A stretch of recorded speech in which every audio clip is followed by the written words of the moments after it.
Hey, what's going on, everybody? I am kicking off the month of March.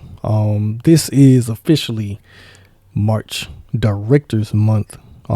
Just gonna spotlight a few directors that are influential to me, personally, from since I was a kid, and also as I gotten older, and really became a lover of movies. So this month I'm going to spotlight a few directors um, that I really enjoy for different reasons, and also on personal levels, and everything. So as you heard from the opener, I'm going to kick everything off, I should say, talking about probably one of the greatest movie directors of all time, one Mr. Steven Spielberg. Um, I mean, he is considered the godfather of the summer blockbuster. So, I mean, and also for like advancing, filmmaking like no other in a way, when he's like one of what you consider a standard when it comes to film. So I felt like what better way to kick off March Directors Month than with, the man himself, one Mr. Steven Spielberg. He is, I think at this point in his career, he's better known for just being popular, opposed to when he was younger, he was known as a great visual storyteller. And all his films have a heart and a charm to them in different ways and everything. But like I said, at this point in his career, for people who don't remember certain movies, or wasn't there when certain movies came out, like I say, he's probably better known for just being popular, opposed to how certain movies made people feel when they saw him at the movie theater or saw him, at home for the very first time, and everything. So getting into talking about Spielberg and why he's like a master of wonder, suspense, and also human emotion. Like, he's one of the few filmmakers I feel like who's very good at conveying that in his films, and sometimes all in one film. Multiple times he's done that. His films always feel bigger than what they were. In a lot of cases, especially like his earlier films, certain earlier films, they were larger than life, and everything. And I think that's one thing that drew people into, to his films, is like he knew how to create spectacle.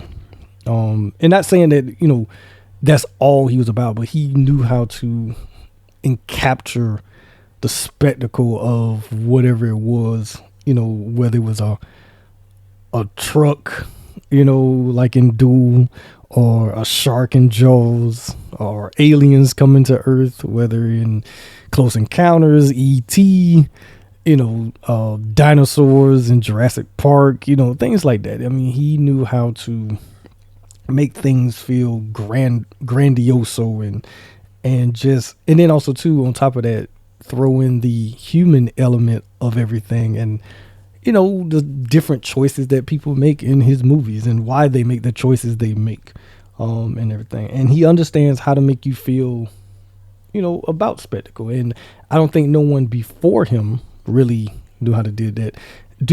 But after him, after he kind of made that a big thing, you had filmmakers who, I want to try to do that as well. So he influenced a lot of, filmmakers after, as far as, the whole spectacle thing. If you ever felt like movie magic was real, Spielberg is probably one of the reasons why you feel like that, with just how his movies, he captured movie magic. Or in one particular case, he captured a freaking shooting star, in Jaws and everything. Let's kind of break down a few things, talking about what makes Spielberg, essentially. So one thing that he's very good is how he tells stories. And a lot of times it's not always what's said by a character or anything like that. Sometimes it's the way he shoots a scene, the way he frames certain things. just a quick story from me. One of my favorite scenes of anything that he's ever directed. And again, it's more of a personal thing, but it goes back to when I was a kid. And I'm talking about, it's a scene from Indiana Jones and the Last Crusade, and it's the scene where Indy's been fighting the Nazis in the tank. Everyone who's seen the movie, they know the scene I'm talking about. It's fighting in the tank and trying to save everybody, and the tank is literally going over the cliff and everything. And Sean Connery, Henry Jones, Jones Senior, him, and the other guys, they managed to jump off the tank, but Indy, of course, is still on it. Hat come flying off. The tank goes over the side of the mountain. The Nazi general, whatever, he of course dies in a terrible way, and rightfully so.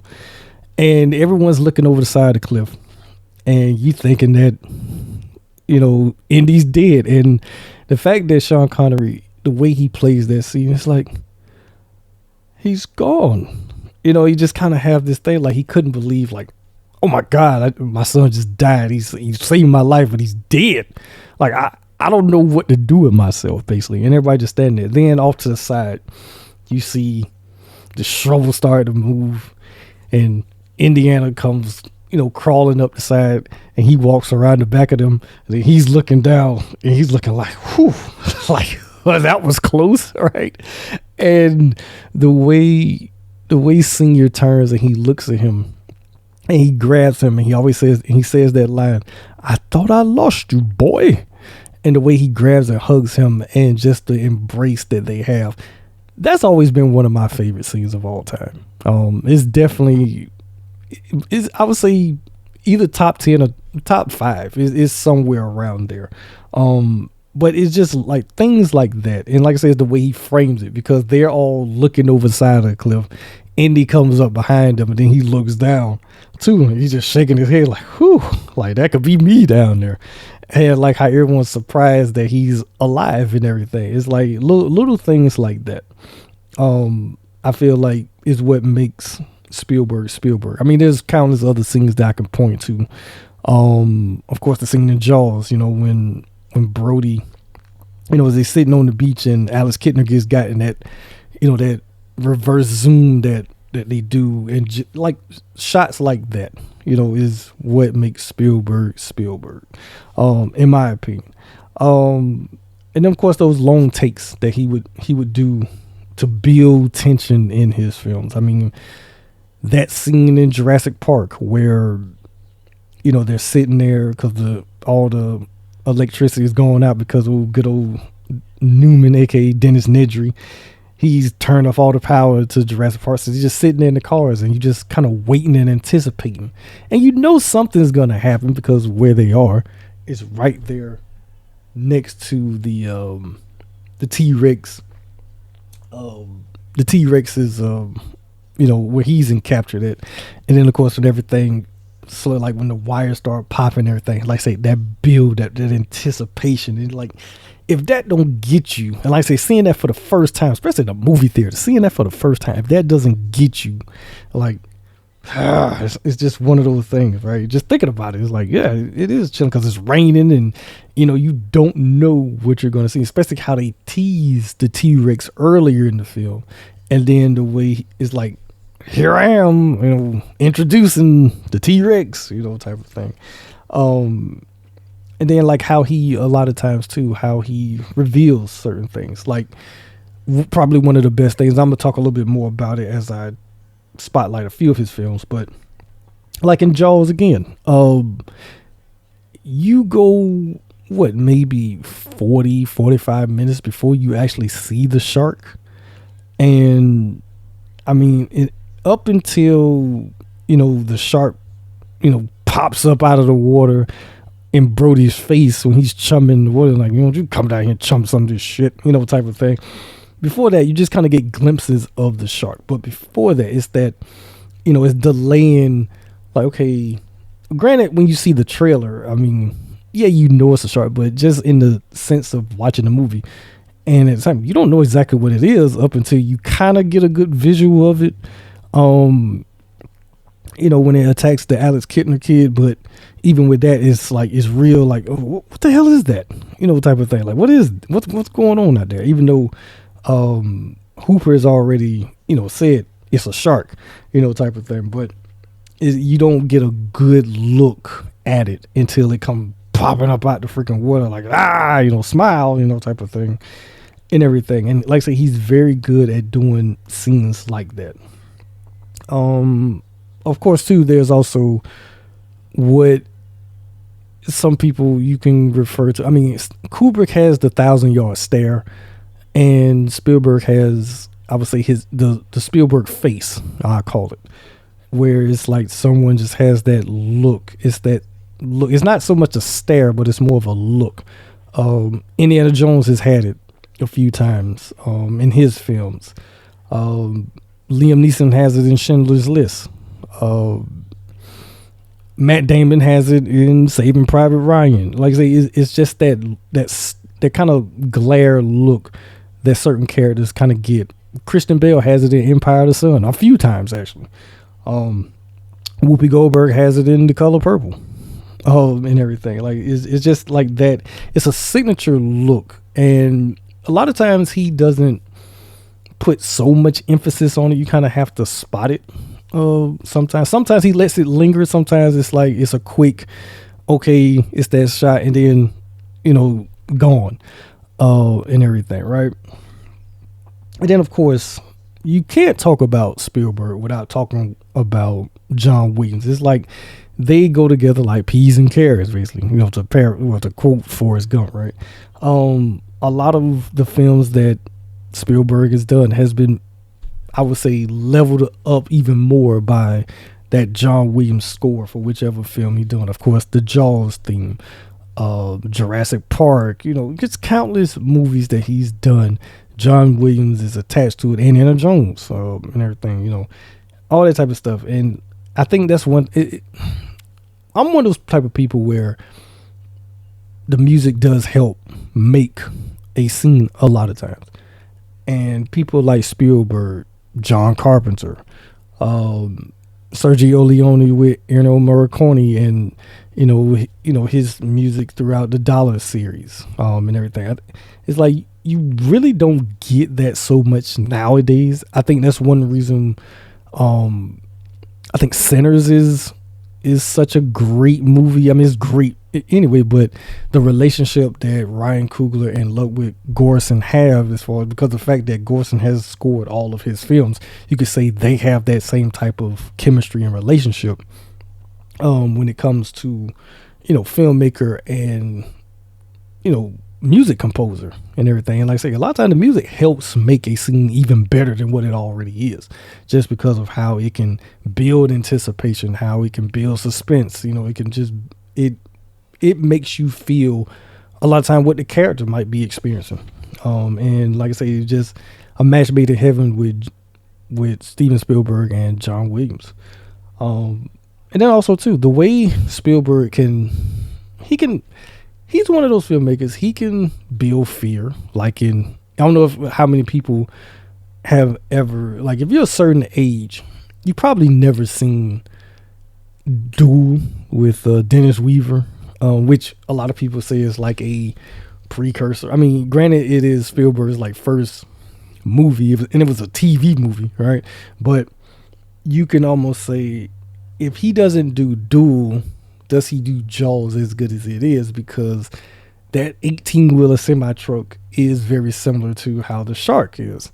And the way he can build fear, like it's a faceless truck driver. You never really see the truck driver. So you just see that truck, and that truck is very menacing and everything. And the way he can balance the fear of that.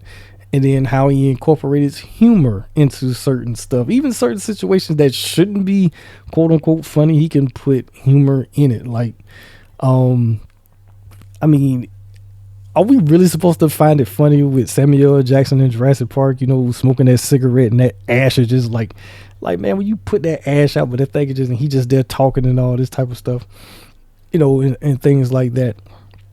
or how, you know, even in a scene like an Empire of the Sun, which is supposed to be a very sad scene because these people have literally walked for like hundreds, well, I won't say hundreds of miles, but well, for miles, it probably was hundreds of miles, really, from where they were in the internment camp out to that stadium. And the woman, Miss Vickers, she dies, and Kristen Bell character thinking that he's trying to like bring her back to life or whatever, and in the distance you see the atomic bomb drops and the shockwave goes over, and he's thinking that that's her soul going to heaven. And it's like moments like that in certain movies, like what, like it just it hits you. Or like in The Color Purple, the whole thing of how you build that tension of, is Celie gonna cut Mister's throat when she's shaving him and everything, or and then like how he realizes what she was about to do, or when she finally builds up the courage to confront him at that dinner scene. Like, have I ever asked for your hand in marriage? Did I ever ask for you? I ever asked for anything from you? Type of thing. It's like, look, things like that. He always knew how to, build emotion, bring emotion, I should say, throughout his films, which I always enjoy, and everything. So let's talk about how, in a lot of times where him and I will say John Carpenter, I enjoy what they do sometimes, of where less is more, where especially Spielberg earlier in his career, he would do that of less is more. I mean, with Jaws, it's a happy accident that the shark doesn't work, right? But with that, you still get this fear. You still get this adrenaline rush when they're chasing after the shark, and Quint's on the front of the ship and Hooper's speeding behind it and everything, and hold it steady now, type of thing like that, and or whatever. The small town politics also. The mayor being a greedy, money grubbing, no good who will basically sacrifice Amity just to make some money, and everything. And then when we get to just our three main leads out on the ship, Quint is descending into madness, and Hooper and Brody are just trying to survive.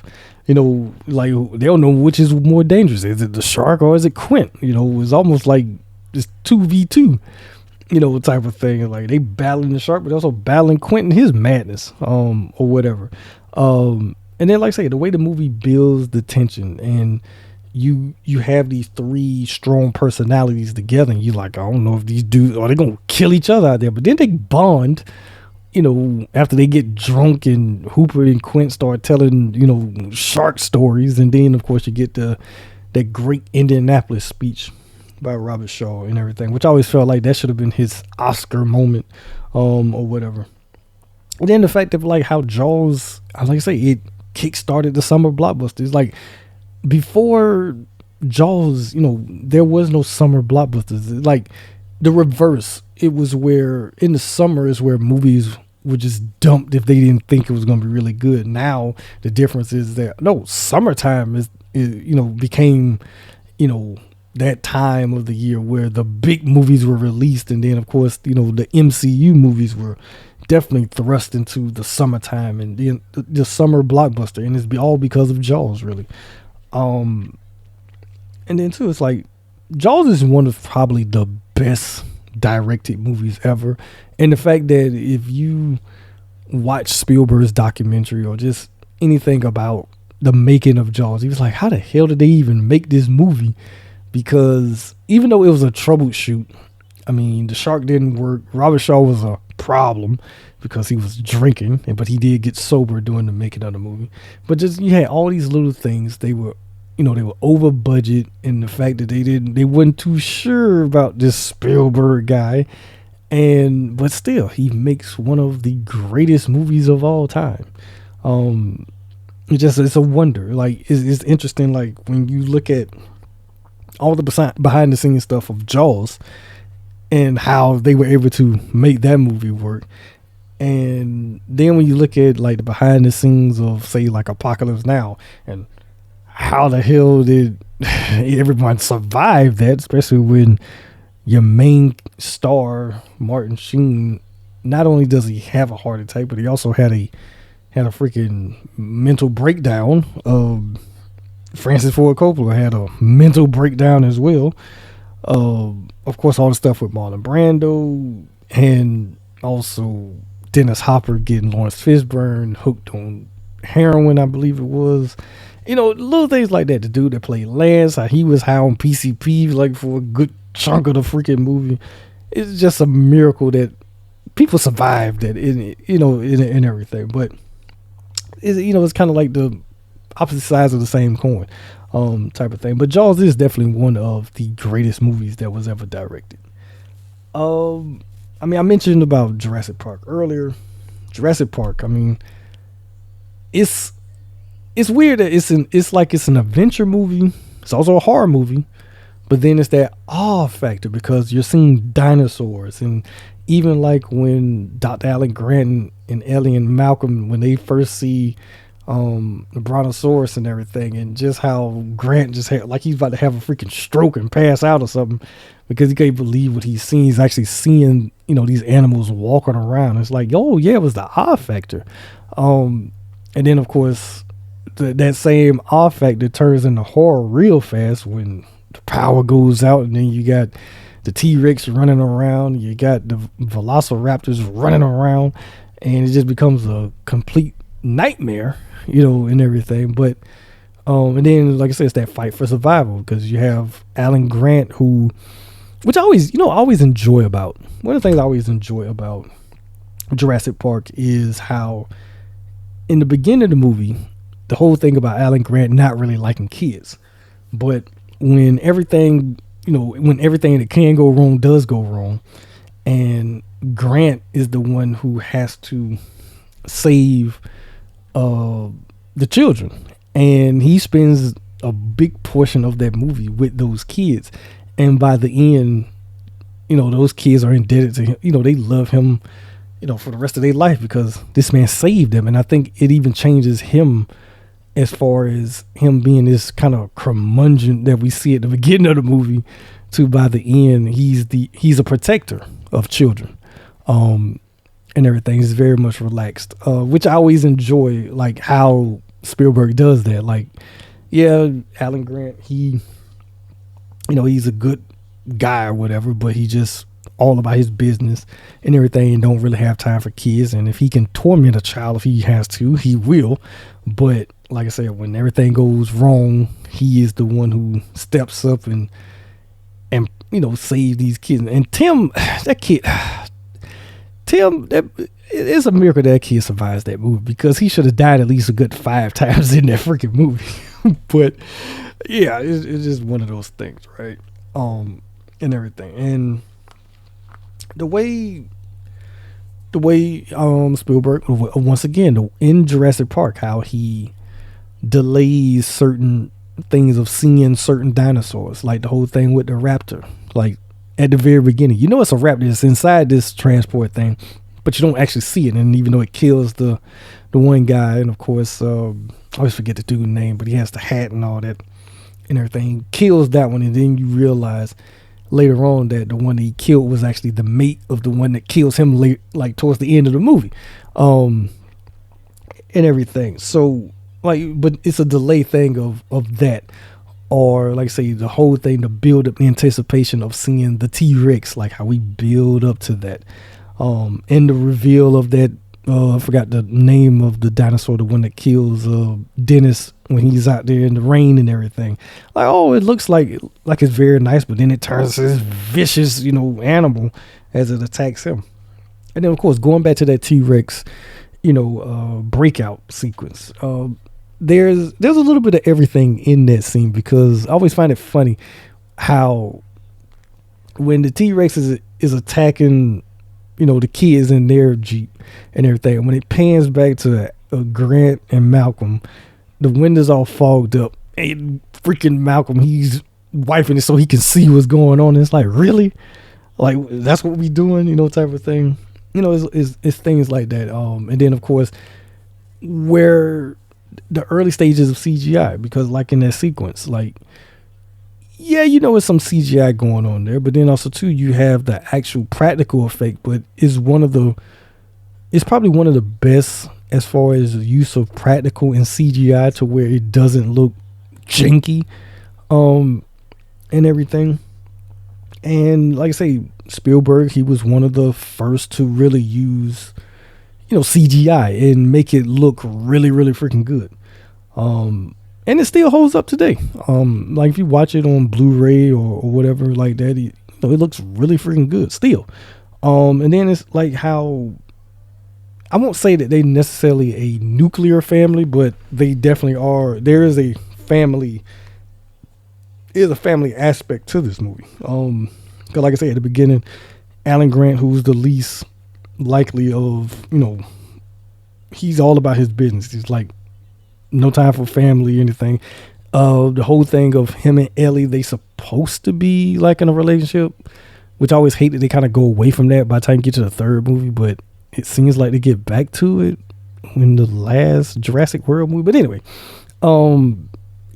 yeah, they are together, but it doesn't seem like he really cares about relationship. I mean, he gets a little jealous when Malcolm starts like hitting on Ellie, and even says like, is she like, oh, you, and he's like, yeah. He's like, oh, okay.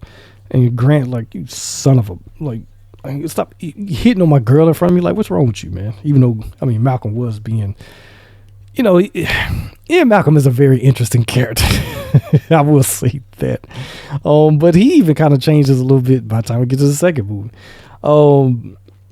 But no, it's just like the whole family aspect in the movie, and it is a family movie to a sense. It's just, it turns into a horror movie, but it is still a family, movie and everything.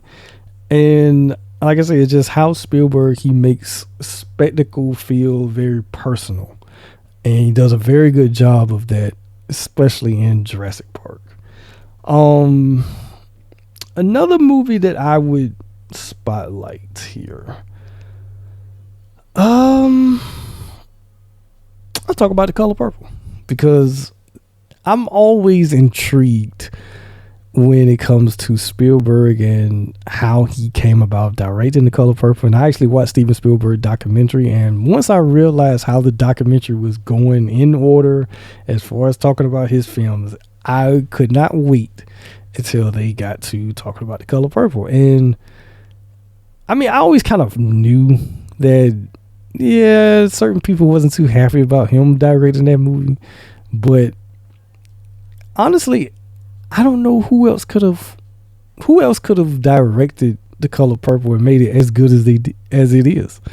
And I like how he explained about how all of his movies are personal to him, and they, like he kind of says in the documentary that no, he couldn't talk about a movie. He couldn't do the movie from the Black experience, but when it came down to like family and like trauma and stuff, like he could tap into those things. And when you watch The Color Purple, because I tell people a lot too that The Color Purple is like, for all intents and purposes, now if someone can put me on to another movie, that what I'm about to say, but for all intents and purposes, Color Purple is like the only what you consider a Black epic.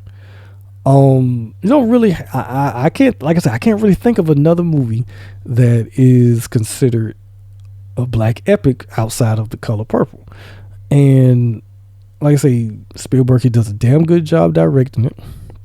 You go on this journey with Celie, played by Whoopi Goldberg, and how she has to deal with Mr. and Danny Glover, who, of course, when people think about Danny Glover, oh yeah, we think about Murtaugh, think about Predator 2, things like that. But in The Color Purple, Danny Glover is like a real mean son of a bitch and everything. And it's funny, I do find myself quoting him sometimes, because he's in that movie, he's so good at playing the villain in that. And I always, because I find myself sometimes saying like, maybe, who's to say?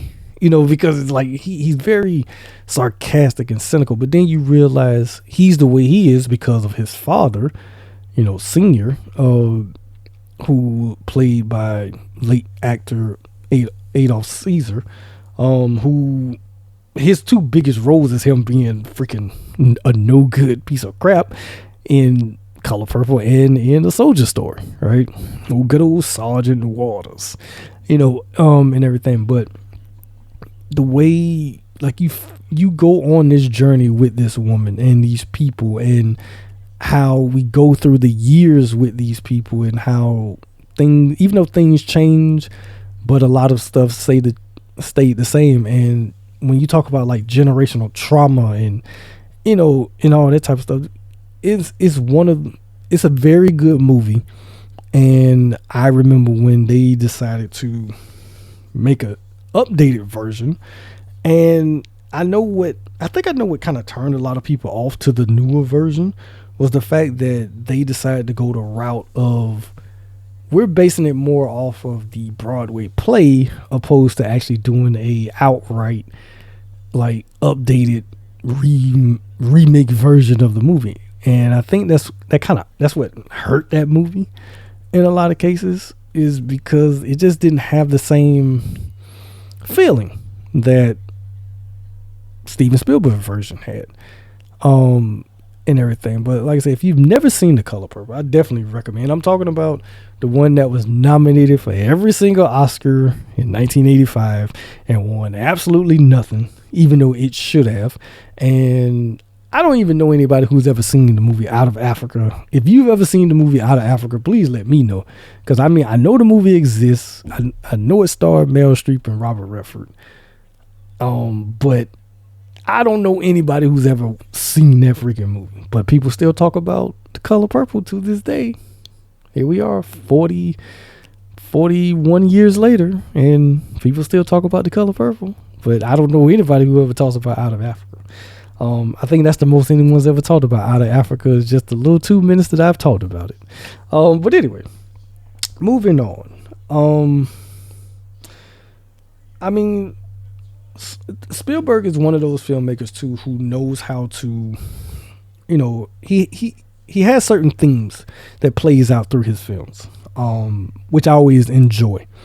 And similar to like James Cameron, and I think Cameron might have even got this from Spielberg, is that, of course, Cameron is always referred to as the nuclear family, but Spielberg always has the broken family, or the absent father, but really it's the broken family, and everything. Jaws doesn't really have it, because I wouldn't say there's necessarily a broken family, and everything, but they are a family who are they're, for intensive purposes, I say they like fish out of water, basically, because they came from New York, they moved to Amity, a small town, and everything, in a way, so they kind of fish out of water.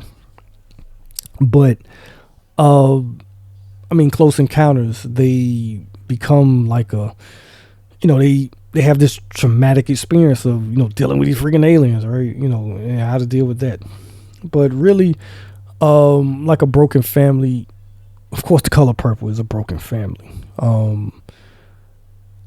Empire of the Sun is definitely a broken family. Jim, who gets caught and captured and ends up in this, this internment camp with these soldiers and everything, and all this type of stuff. And how John Malkovich becomes like almost a surrogate father, but he's not really a father because he's a piece of crap, in a sense. Jurassic Park is a broken family, type of thing. I'm trying to think what else. Saving Private Ryan, you could say, is a broken family to an extent, and everything. But that's one of the things that he has throughout his films is, things like that, broken family. E.T. is a broken family because it's an absent father. E.T. kind of becomes Elliot's, best friend and everything, because he really wouldn't say he has friends, but this alien becomes the best friend that he knows. And almost to an extent is kind of his surrogate father to a degree. and everything, because the relationship that they and bond that they developed throughout the course of that movie. Um, I would say by the time you get to Indiana Jones and the Last Crusade, that's a kind of a broken family. Indiana and Senior have a tumultuous relationship earlier in the film, but they get back to. It's funny how both have near death experiences in the movie, but it brings them a lot closer, especially the "I thought I lost you, boy," that whole thing, right? Like how ordinary people always facing extreme situations. I say Spielberg, he does that in film, and guys like John Carpenter also does it in film. And then in like written and film, I would say Stephen King. He always puts ordinary people in extreme, scenarios and situations.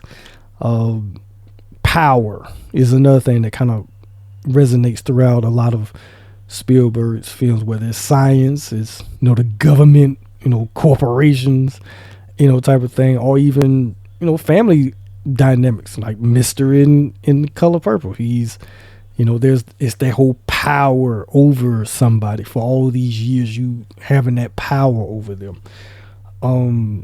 Childhood wonder, like in E.T., like in Empire of the Sun. Adult fear. I mean, Schindler's List. Here's this man, like, what he's doing, even though it's the right thing, but if he gets caught, it's the fear of not only is what's going to happen to him, what's happened to these people that he's trying to help save, and everything. Captain Miller in Saving Private Ryan. He's a teacher, even though it's that whole mystery of what exactly was the captain back in the real world, but it's this fear that he has. I mean, he's clearly, the man has PTSD because he has that bad shake and everything that we see in everything. And I always enjoy that scene at the very end when the old man, Ryan, when he, turns to his wife, tell me I've led a good life. Basically that this man did not die for nothing. The fear that I earned my life, type of thing.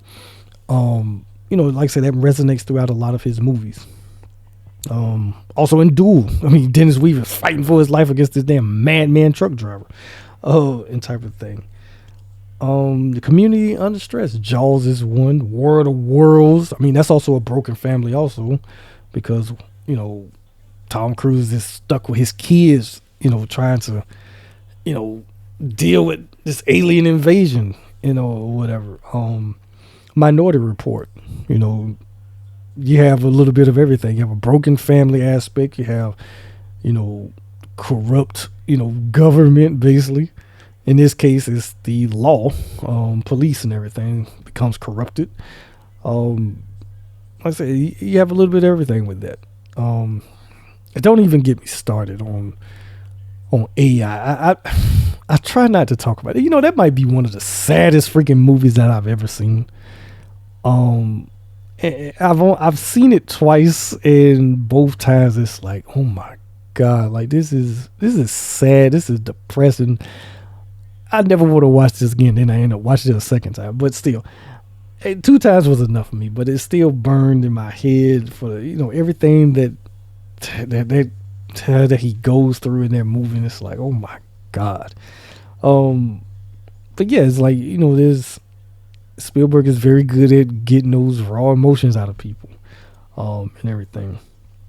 So before I end up wrapping this up, let's talk about, is Spielberg underrated because he's popular? Like, he's gotten to a point now where, yeah, he still makes really good movies, but like the movies that I've talked about, and even some that I haven't talked about, but if you look at Spielberg from that mid 70s, I would say all the way up into the early 2000s, he really, like, even though he's very good at spectacle, but you've had these other filmmakers who came after him, like your James Camerons, your Michael Bays, for the most part. Guys who make spectacle. Hell, even J.J. Abrams, who is like I want to say a disciple of Spielberg to a sense. He came along with his movies, and of course, you get the light flares and all that good stuff. But like I say, you had filmmakers who came after him that kind of borrowed from him. But it's like Spielberg, to an extent, started to get lost in a certain shuffle. And in a way, did he become? Is he underrated as a filmmaker? Like I say, I know he's considered. When you say, "Oh, he's one of the greatest or the best and everything," but is that because he's very popular, or is it based off of what I've been talking about as far as what makes him really good at what he does? So is he a little underrated? Like, people treat him like he's a brand at this point in his career. It's like Michael Jordan. Michael Jordan was so great, but could also be considered underrated because in a lot of people's eyes, there have been people who come along after him that they dubbed as being greater than him, and everything. But he, like I say, he's a brand at this point, more so than the artist. If Spielberg's name is on it, it's like, oh, Spielberg, he's a brand. It's just like George Lucas has become a brand, and everything. And also too, like, his films are very accessible and everything. So, but it doesn't mean that it's simple. I don't think any of his films are considered, even the ones like his earlier stuff, like Duel, like Sugarland Express. Like, those are very good movies, but you don't remember those movies for him because you have the Jaws, you have the E.T.s, you have the Indiana Jones, you have the Jurassic Park, you have the Schindler's List, you have the Saving Private Ryan, the War of the Worlds, those big spectacle type films. But I think some of his films that are not what you consider grandiose or spectacle driven, like The Color Purple, like Empire of the Sun, those type of movies. Those, Catch Me If You Can, type of thing. Those are not what you say spectacle type movies. So those movies kind of get lost a little bit in the shuffle, but I feel like he's very good at doing that type of stuff. And he can do a little bit of everything. I would love to have seen Spielberg do like an outright horror movie, but the closest thing that we get to that is like Jaws and Jurassic Park, as far as horror, quote unquote. But like an outright horror movie, I would love to see Steven Spielberg do like an outright horror movie. I would love it. War of the Worlds actually kind of falls into that horror-ish. I mean, that scene with them waiting to get on that ferry, which ironically, to me at least, I don't know if anyone else has ever thought about this, but them waiting to get on that ferry when the doggone tripod alien shows up and starts taking folks is very reminiscent to me of when Quint is saying the Indianapolis speech about, the most afraid that I've ever been is waiting my turn. He said, I'd never put on a life jacket ever again. And it's like, if you listen to the Indianapolis speech, of that particular part of the speech, and then you look at this scene in War of the Worlds, and they kind of go hand in hand. And I don't know if that was on purpose or if that was like a happy accident of, basically. But anyway, it's like little things like that. But I do ask that question: is Spielberg underrated because he's so popular?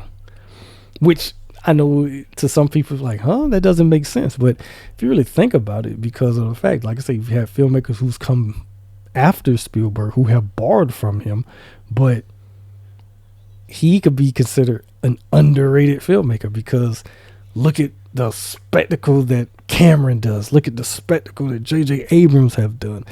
Look at the spectacle of even what Christopher Nolan does, right?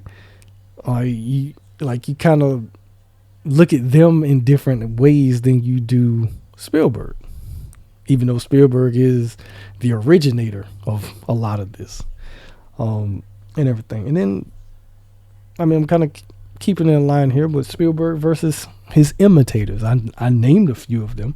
Like I said, many directors, they borrow his style.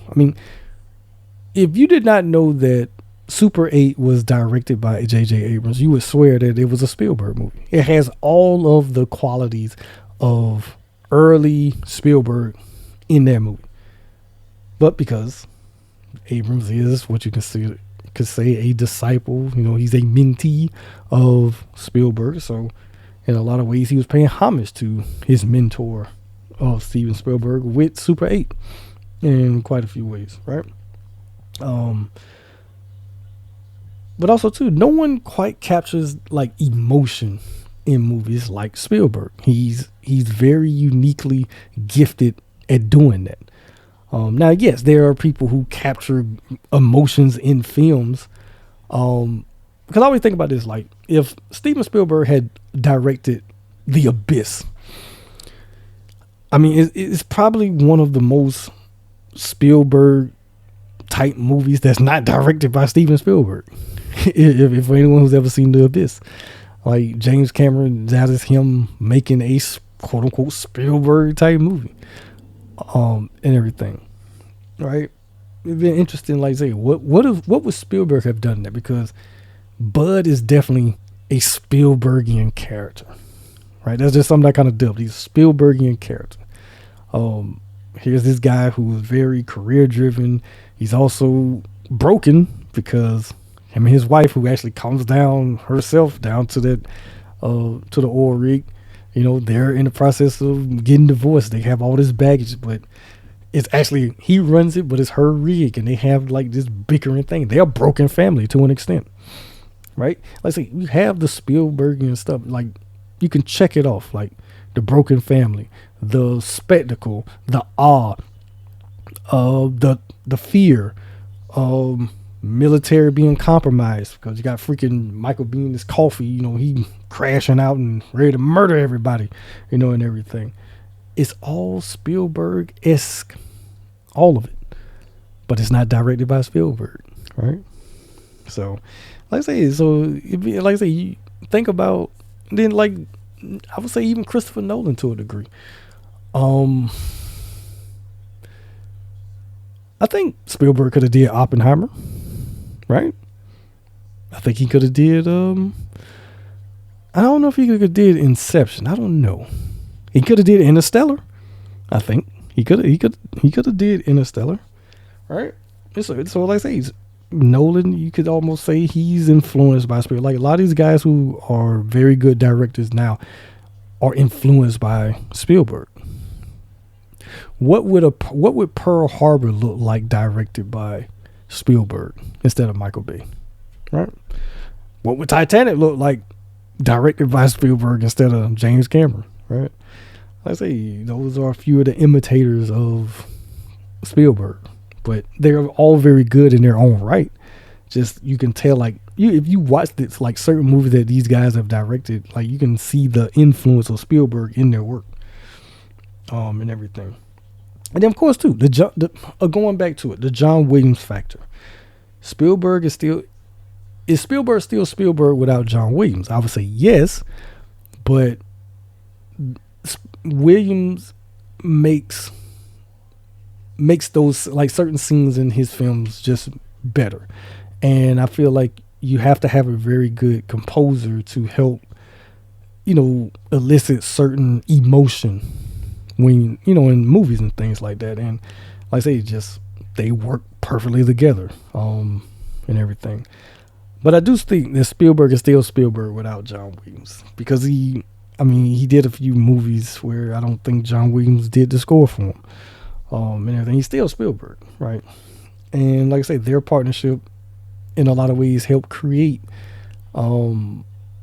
director composer relationships. I don't think we get Ryan Coogler and Ludwig Göransson without Spielberg and John Williams, right? So yeah, in many ways he helped influence the entire Hollywood, and certain dynamics is all it kind of goes back to Spielberg to a degree. So here's a question I have. What would you consider, and this is for everyone who's listening, you can, if you're listening on YouTube, comment down below. If you're listening on Spotify or wherever, I know definitely on Spotify, you can comment on Spotify. But you can also email me at jmovietalk@gmail.com if you would like. And tell me, for you, what is Spielberg's best decade? Is it the 70s? Is it the 80s? Is it the 90s? Or is it the 2000s? For you, what is his best decade? Me personally, as far as decade, I would probably say it's the 80s. Even though he has some great movies in the 70s, has some great movies in the 90s and beyond. But I feel like overall, the 80s is his best decade, and everything. And I didn't even mention about Hook, even though he doesn't really like Hook as much, but it has that awe and wonder in it as well. Of course, talking about Peter freaking Pan, right? So, let's see here. If I had to pick 5 Spielberg films, I'm gonna let's see here. If I had to pick 5 Spielberg films that I really, really enjoy, I would say, and this is in no particular order, but I would say The Color Purple, Jaws, Jurassic Park.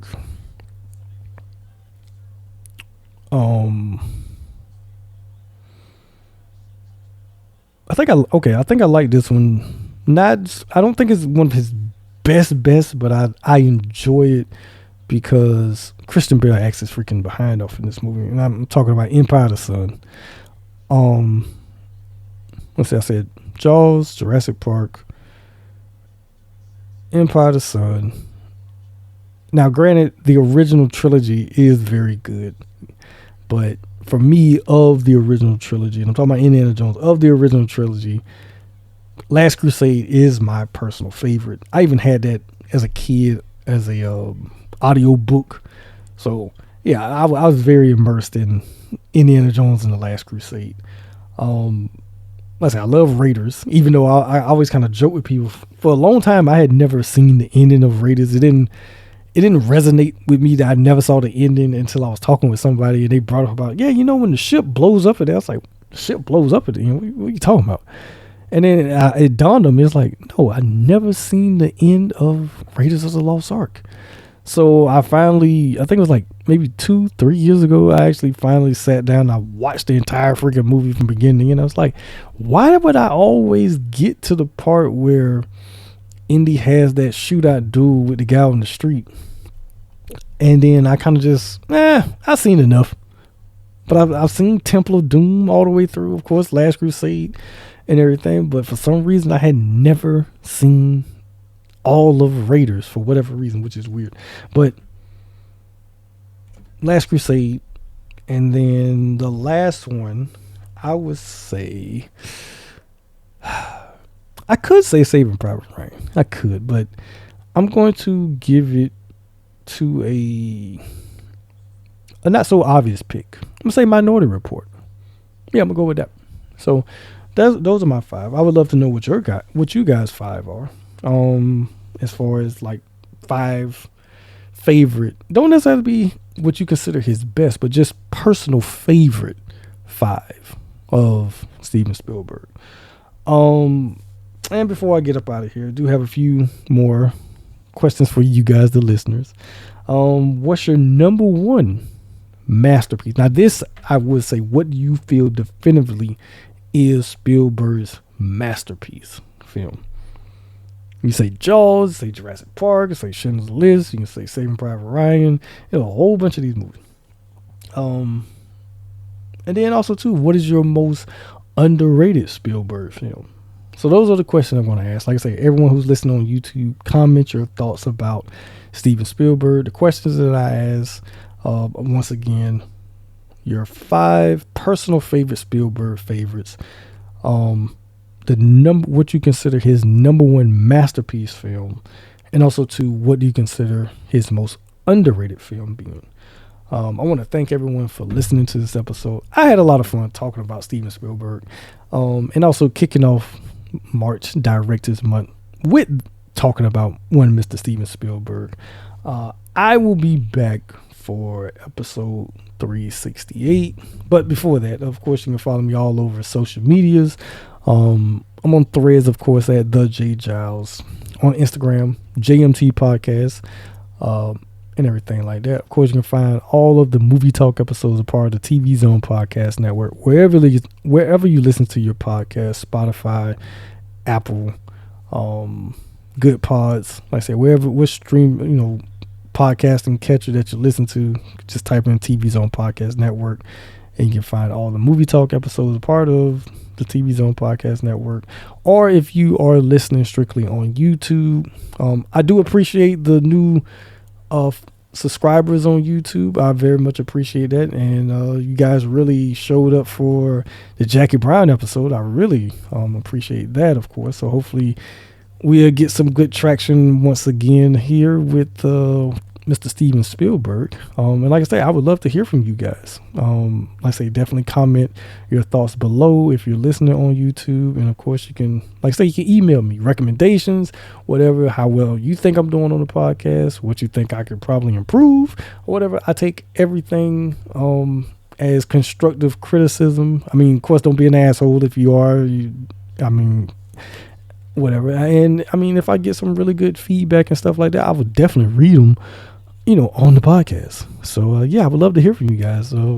Let me know what you guys think of Movie Talk overall, and Spielberg, and everything, and anything else regarding the podcast, or what you would like to hear me talk about on the podcast, and everything like that. So I will be back for episode 368. As I will be talking about, drum roll please. Of course, there's no drum roll, but I'm just having too much fun right now. I will be back to talk about, let's see, which director do I want? Because I got them listed here, actually. I will be back to talking about one Mr. John Singleton and his career, the late John Singleton. So that is who I will be talking about for episode 368. If you have any thoughts about one Mr. John Singleton, like I say, hit me up and let me know what you might think about him, and I'll read them on the podcast, and everything like that. So again, thank you guys for listening, and I will be back for episode 368. And until next time, peace.